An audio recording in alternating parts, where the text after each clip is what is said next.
The history of heavy.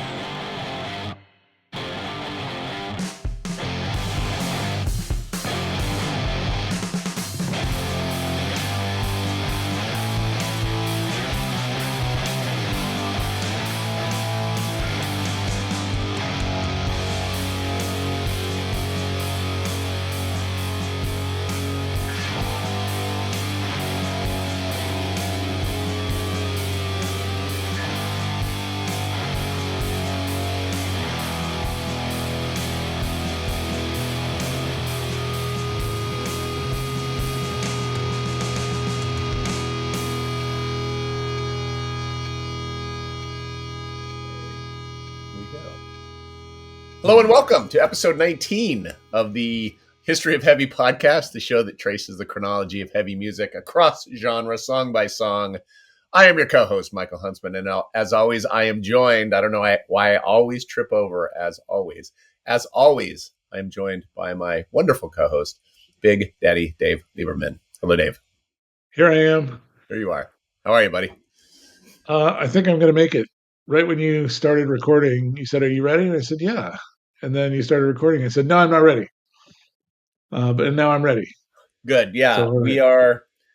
For those watching on YouTube, we're using a new podcast recording platform, Zencaster. Thank you, Zencaster. After being devotees to the much antiquated Skype for many years, that platform has been sunset, and we are trying a new one as a result. And hopefully, will go off without a hitch. But we will see. The video probably looks a little different than usual, although I still have my horrible background.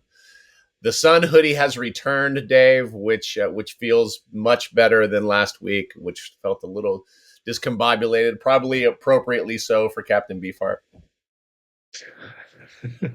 But we are back to a very specific form of heavy tonight that I am extremely interested in talking to you about. I think this is going to be a very interesting conversation. So we will get into that, but we have to kick it off as we always kick it off. And this is the last one in 1969. Dave, take us to your cultural corner and wrap up the decade for us. Yeah.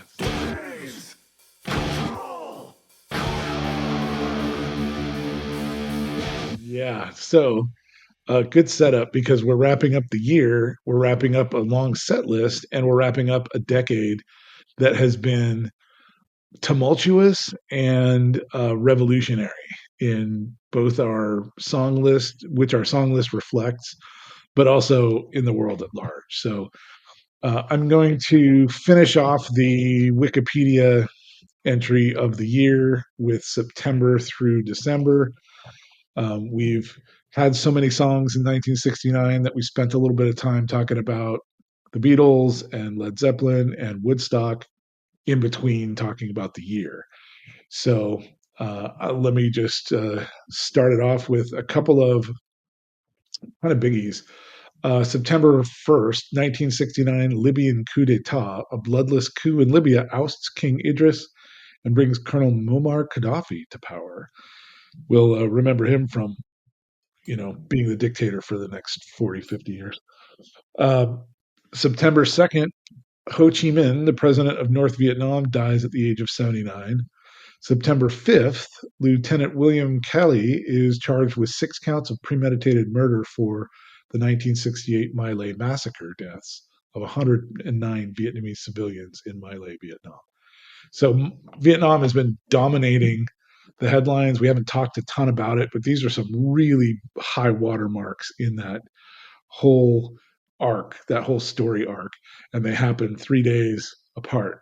Ho Chi Minh dies, and Lieutenant William Kelly is charged with murder for My Lai. September 13th, Scooby-Doo, Where Are You? Premieres on CBS, starting the Scooby-Doo franchise. October 11th, the Zodiac Killer shoots and kills taxi driver Paul Stein in the Presidio Heights neighborhood of San Francisco. This is the serial killer's last known murder. October 29th, the first electronic message is sent between 2 computers connected via ARPANET between University of California, Los Angeles and SRI International in California. around 10:30 p.m. local time, the initial forerunning technology to the internet. And then about a month later, November 21st, the first ARPANET link is established. This is the progenitor of the global internet, which we are recording on and distributing on. November 10th, the television series Sesame Street premiered on National Educational Television, becoming the most famous preschool television series of all time. November 14th, NASA launches Apollo 12, Pete Conrad, Richard Gordon, and Alan Bean, the second crewed mission to the moon. July 20th, so a few months before, Apollo 11 landed on the moon. So it takes all of humanity to get to July 20th to land on the moon and a couple of months to do it again. December 1st, Vietnam War again. The first draft lottery in the United States since World War II is held. September 14th is the first of the 366 days of the year selected, meaning that anyone born on September 14th in the years from 1944 through 1951 would be the first to be summoned. December 2nd, the Boeing 747 jumbo jet makes its first passenger flight. It carries 191 people, most of them reporters and photographers from Seattle to New York City. December 6th, Meredith Hunter is stabbed to death by Hell's Angels at the Altamont Free Concert, an event which came to be viewed as the end of the hippie era and the de facto conclusion of late 60s American youth culture.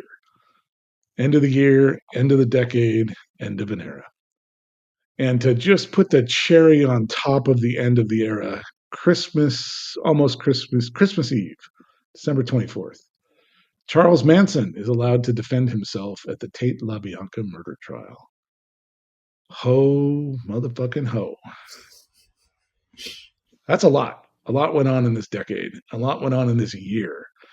And so many echoes from this time period to today with internet, ARPANET, the first text message progenitor was sent in this period. So much pop culture that's part of our vernacular happens. It starts here. It happens here. A lot of stuff going on in the world. For sure. You did an excellent job throughout the decade summarizing it. For 1969 alone, we went from the Beatles to King Crimson to Led Zeppelin to the MC5 to Captain Beefheart, and now we arrive appropriately so, I think, at Coven, particularly as you wrap talking about Altamont and then specifically the Manson family. So, Dave, are you ready for the Coven episode? Ready. All right. Well. Let me tell you about Coven. Okay. Coven was formed in 1967 in Chicago, Illinois, by singer Jinx Dawson, guitarist Chris Nielsen, drummer Steve Ross, keyboardist Rick Durrett, and bass player Oz Osborne. As the band's name implies, their lyrics focused on black magic, Satan, and the occult, and would later be recognized as an early inventor of the occult rock genre. During the late 60s, the band toured with the likes of the Yardbirds, Alice Cooper, and Cream. They signed with Mercury Records and released their debut album, Witchcraft Destroys Minds and Reaps Souls, in February of 1969. The album is notable for several reasons. First, the album's lead track is called Black Sabbath, presumably based on the 1963 movie. Next, the album's final track is called Satanic Mass, and it opens with the very familiar ringing of a church bell, followed by 13 minutes of a live recorded Satanic Mass. This is credited with being the first time the Latin phrase Ave Satanas appears in recorded rock music. The term would later be used by dozens of occult rock groups and every single black metal band that ever existed. Finally, the photo on the back of the record sleeve shows the band raising the devil horns, proving to be the first ever documented occurrence of any band using this symbol. Eat your heart out, Ronnie James Dio. And everyone else. Some weeks or months after the album's release, in Birmingham, England, the band Earth changes its name to Black Sabbath, and their lead singer changes his name from John to Ozzy Osborne. Then, in August of 1969, just as Coven was building steam, the aforementioned Manson family visits Cielo Drive, sparking a nationwide panic and fear of the occult, and Mercury Records pulls Witchcraft Destroys Minds and Reaps Souls from record shelves in fear of consumer backlash. The band Black Sabbath released their self-titled debut in February 1970, exactly a year after Witchcraft Destroys Minds and Reaps Souls. And in his Rolling Stone review of the album, Lester Bangs would describe it as a blend between Cream and Coven, and then go on to call Sabbath England's answer to Coven. The only commercial success that Coven would enjoy would come in 1971 when they recorded the theme to the movie Billy Jack, which reached number 26 on the Billboard Hot 100. Notable elsewhere on the record is a song called The Dignitaries of Hell. And if you note the main riff of that song, it is almost exactly the same riff as the bridge of Black Sabbath's Electric Funeral. You should check it out and give it a listen. So, Dave, I am dying to know what you think about all of this. So let's talk about Coven, and then let's talk about this song, Wicked Woman, in particular. So how much of that did you know? How much of that are you hearing for the first time? And give me your reaction.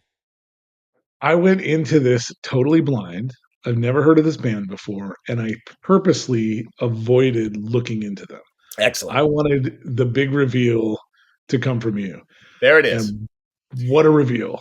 I'm so excited to go back and start listening to it. And I really had to fight the urge because I liked what I heard. Um, there's something time capsule about this band. Like the sound is so 1969. It's this very um, characteristic arrangement and tuning. Maybe arrangement is the wrong word, but effects like that bass. It's bass forward. The Yeah. bass is more prominent than the guitar, and it sounded reminiscent of things like the Age of Aquarius um, play or musical. Like there was a bunch of songs in that or Hair, whatever, wherever that came from. Um, just that very clean, clear, crisp bass. Paul McCartney has a lot of that bass, and he's very known for that. But I love that. I love that. And fast forward to Khruangbin, who I love that bass. Yeah. Yeah. That same thing is that bass just comes right through, super clean. Yeah, it's like it's being, well, certainly in McCartney's case, it's being played with the semi hollow body instrument and with for nerds flat wound strings instead of round wound strings, which sound kind of dull and flat almost. Yes. But it's got an acoustic. It's got like a stand up bass sound to it. There's an acoustic element to it that a lot of rock bass doesn't have.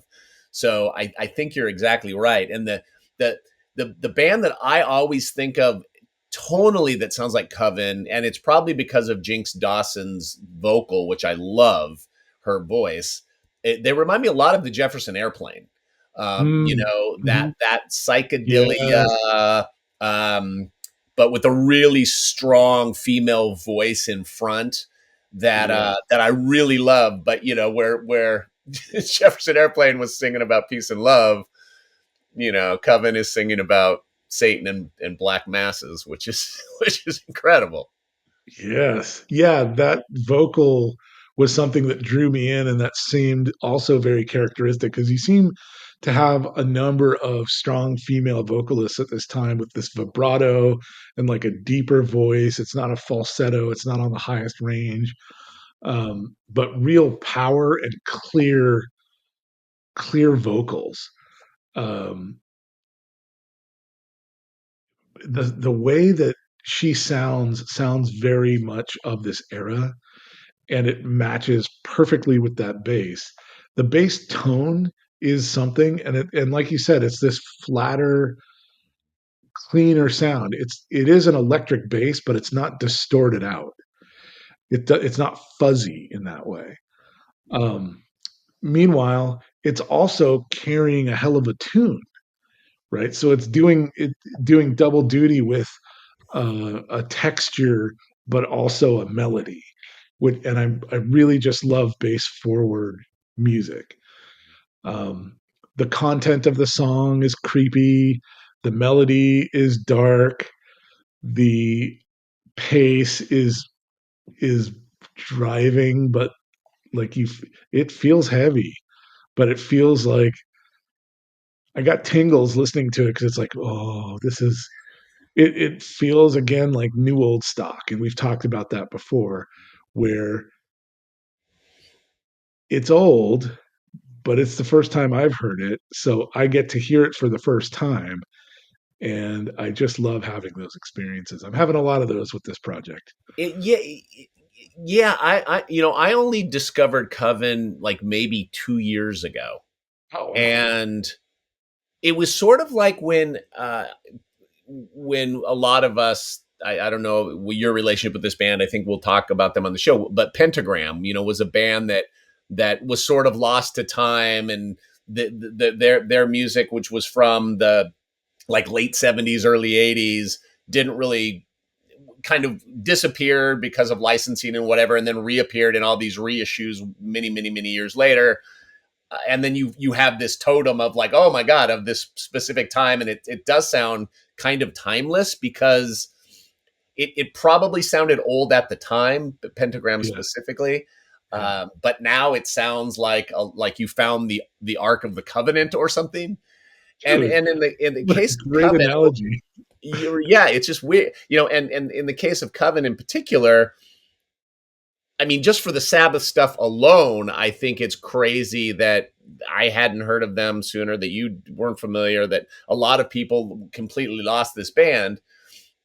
And I just think their history is really interesting. The story goes, and I don't know a lot about them, but the story as I understand it was, they were very much capitalizing on this, this dark arts thing that a lot of Jimmy Page famously was very interested. A lot of artists that were interested in the cult and the Church of Satan and Anton LaVey and all of that stuff was bubbling up around this time. I think you even talked about it in one of your cultural corners.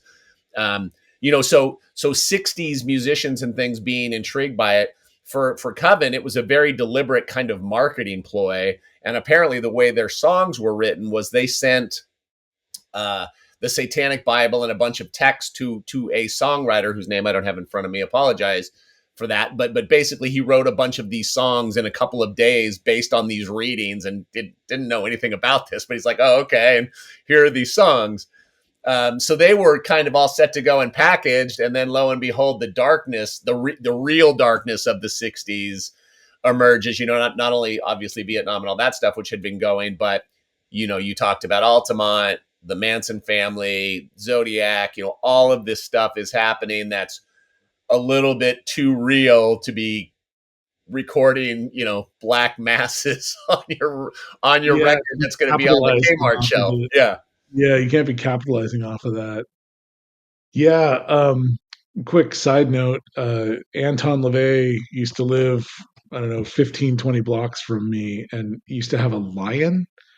And when I had another, I did this is before I lived in the neighborhood, but a friend of mine who lived 5 blocks from him said, "Yeah, you could hear that fucking lion.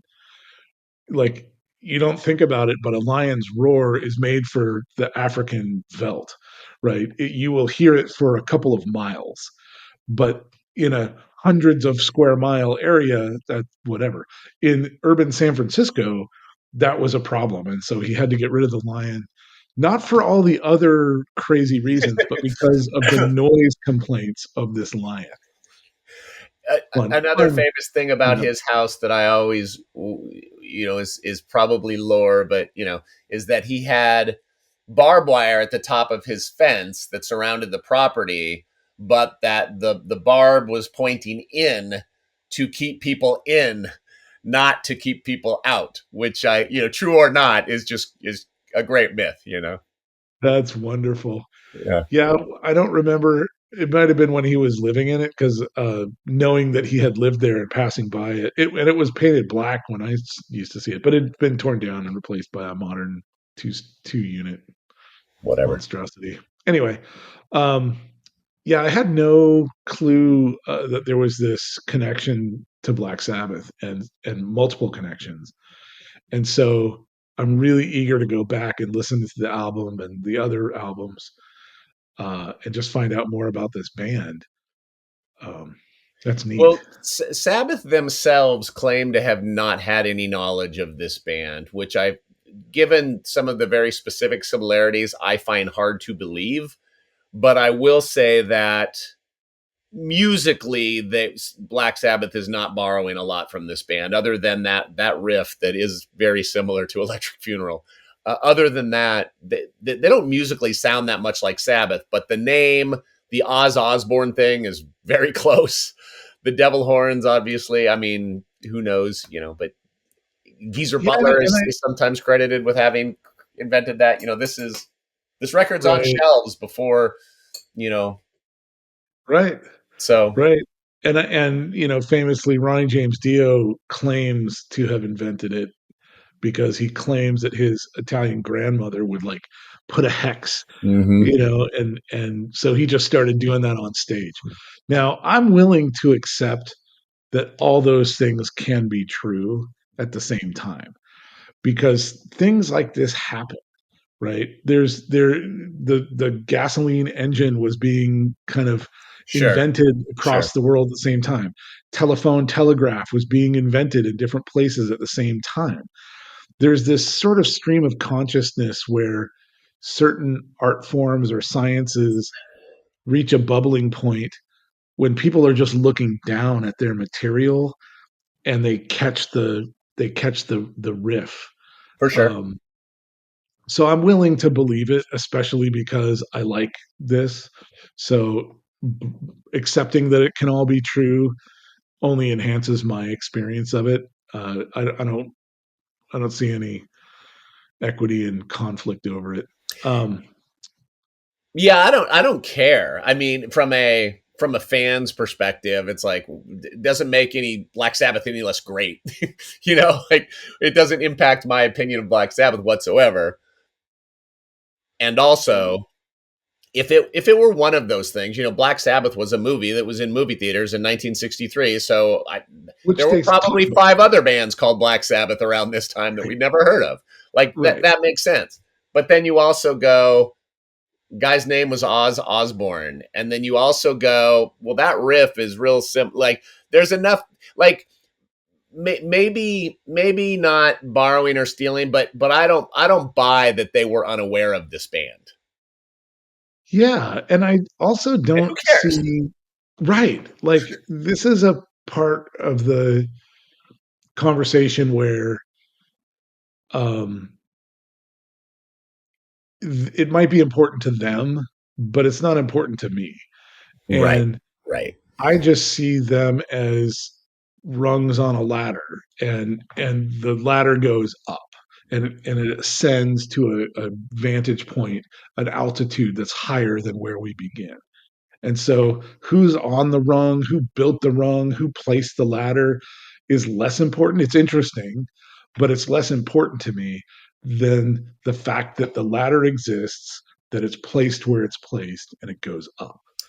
Really, really well said. And I think having, in the context of the heavy conversation, having a flavor of heavy that is Captain Beefheart's Dachau blues singing about Vietnam, and a flavor Not, of not Vietnam. Coven's Heaven, talking about Coven's Heavy, talking about, Satan and this wicked woman, and Black Sabbath's Heavy that we will talk about next week at last, talking about wizards and fairies wearing boots and whatnot, is like awesome because I want it all. Like I don't want one or the other. I want all Right. of it.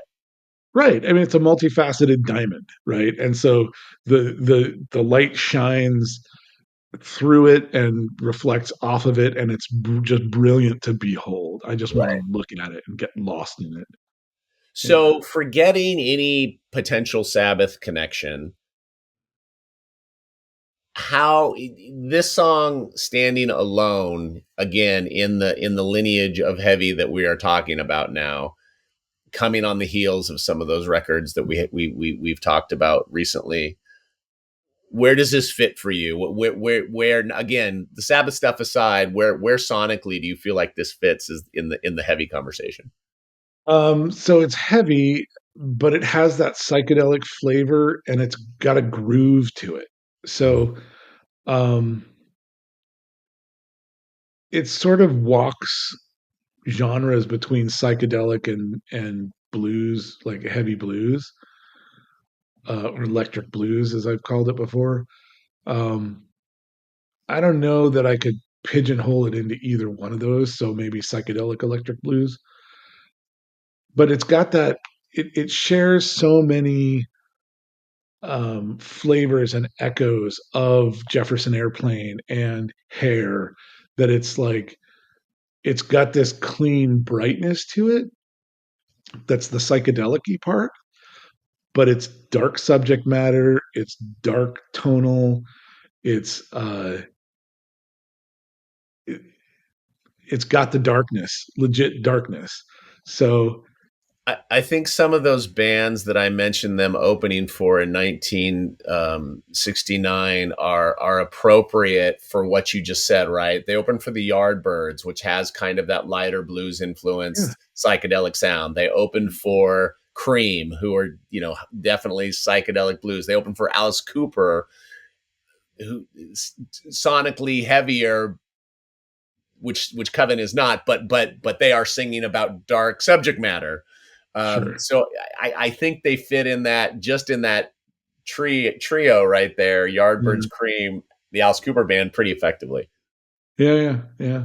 Yeah, but the Where so you came onto this 2 years ago, and then you started talking about Pentagram, who I discovered about 2 years ago, and had you described exactly my experience, which I think is so funny. Like I was looking at this, like, wow, this seems really old. Oh, it's not that old. I bet this sounded old when it came out because this sounds like it's back to this era, but yeah, it's 10 years later. yeah. Pentagram reminds me a lot of Saint Vitus, whom I love, Mhm. and they're effectively, the Saint Vitus and the Obsessed and Pentagram all, fell off the Sabbath tree, and around the same time. The former I have been very familiar with for decades. Pentagram, like a lot of people, just, their records weren't available, and we didn't have the internet, so they weren't in record stores, so nobody ever bought them, and then they weren't released on CD, and it was all these decades later that some label rediscovered them, and they cleared the licensing, and they were able to put the records out, and they had the internet to promote it, and everybody now knew who Pentagram was. um, Uh, but I mean, that Relentless, that Pentagram record is so fucking good. Like, that it's record really is good. awesome. Yeah, Um yeah, and just so it does give me, as a music fan and somebody who loves to dig through the proverbial crates and find gems, it is really exciting to know that these kinds of things, and they're still happening to me all the time, all of us all the time, um just constantly discovering stuff. Like, how many other pentagrams or Coven are out there that we'll discover next week or next month or next year? It's right, awesome. right, right. Yeah. Yep. And there's going to be a lot, there's a lot of things coming up on our list. Check it out on Spotify, the History of Heavy podcast Spotify playlist. There's a ton of stuff on there that, I've discovered in recent years, that, records from the 70s, 80s, and 90s that, you miss at the time, and you come back to, and then when you start to piece together, it's like the Sabbath Coven connection, whatever. You start to piece together, and it's like, oh, like, somebody in I Hate God discovered this record that I didn't, because they happened to have it in their record store when they were shopping in 1985, and my record store in Orange County didn't get it, but they heard it and I didn't, and that influenced the sound. All of those links are really interesting to me. And as we continue to talk about the development of this music, and what's so cool about it to me is it's constantly pushing the genre or the sound or the heaviness or whatever forward, but constantly tipping the past, constantly giving a nod to and all music does, but as we discern what is heavy and what is not heavy, so much of it is like, well, Sabbath did this, or Cream did this, or Iron Butterfly did this, or the Kinks did this, or who, it all kind of builds on itself, which I think is super fun. Right. And you get to see where they how they drive the car, right? How they navigate this course. You're just driving on a salt flat until you take a turn, right? And then now you're driving on a course, but you're making it as you're driving it. And it's just it's really fun to put ourselves back in. Like, I've always approached this music in whatever moment I'm in. This whole project allows me to go back and put it in its context. So we're going to listen to Sabbath next, but we're listening to Coven now, and these things are half steps of a march that's gone for years, and it's passed by. It's this parade that's passing through neighborhoods and buildings, and like, it's like there's the infrastructure, the established infrastructure that this is marching through. And it's, as it goes by, it's like taking a little bit and then leaving it behind and moving on. And so, to your point, it there are those echoes of what came before, but you get to see the next building block that this band puts. And then where does that leave us as a vantage point? That's a higher altitude for, Isaac Newton said that we, you know, our discoveries are because we're standing on the shoulders of the giants that came before us. We can see better from up here. And it feels that way sonically. Like, we now have permission to do certain things. Sabbath has permission to get so dark because Coven got dark, because Iron Butterfly got heavy, because Cream got bluesy, because the Beatles did it. The Beatles said it was okay. Right. Like, all right, the zeitgeist is has arrived, but it's arrived in this at this time the most mature it's ever been.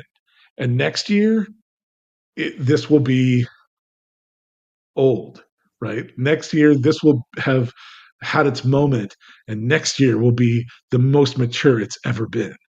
Right. Yeah. Really, really well said.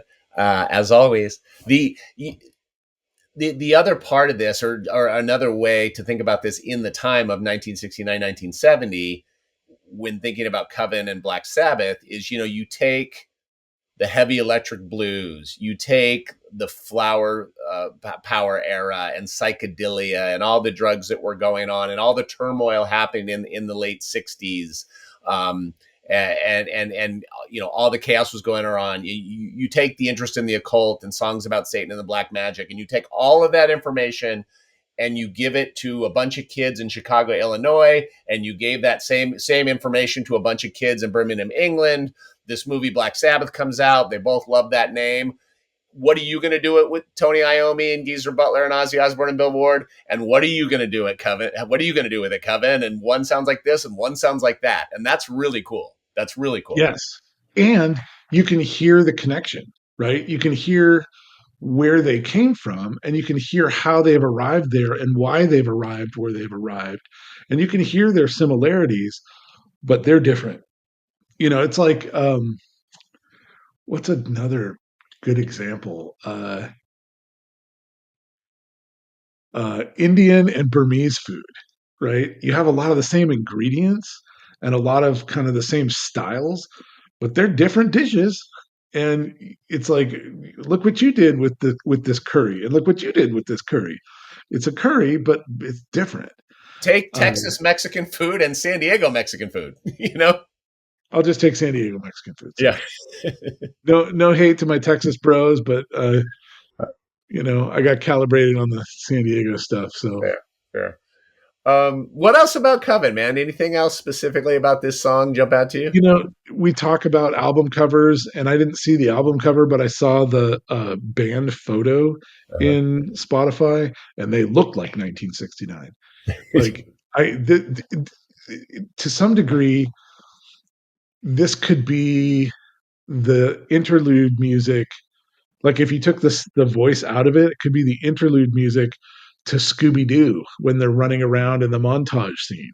Like it feels so of the moment. And when I look at them, their faces, their hairstyles, and of course they would be, but not in an overt way. Like these folks could be a hipster today, right now. Right. Yeah, It's they'd be at Coachella. Yeah. not the cartoonish version of the over stylistic, uh, commercialized representation or amalgamation of looks and features and whatever. They're just straight ahead, but they just look it. I don't know how to say it, but the lighting, the tone of the photograph, and their faces. It's of a Uh, time. Yeah. it is of a time. Yeah. Yeah, and you said it last week when talking about Beefheart that so much of the heavy is in the lyrics. You know, that Mhm. there's the heavy. You have Coven singing Jefferson Airplane lyrics. They're a completely different band. They Yep. could sound exactly the same with different lyrics, and they're a completely different band. Yep. Um, Yep. and it obviously, like, if they don't have the satanic lyrics and obviously the connection to Black Sabbath, we're probably not talking about them right now. So relevant to the heavy part of the conversation for sure. Yes. So we Yes. talked about psychedelia. We talked about electric blues. Anything else from a genre perspective, or maybe who you hear more contemporary descendants of Coven?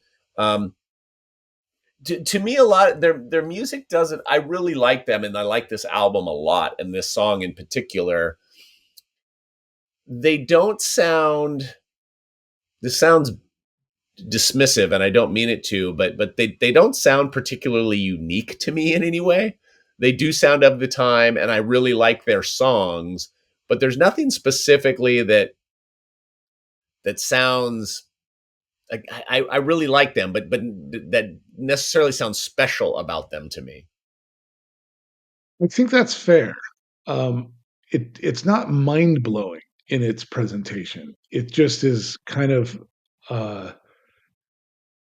it just makes sense, and it's easier to unpack than it is to be gobsmacked.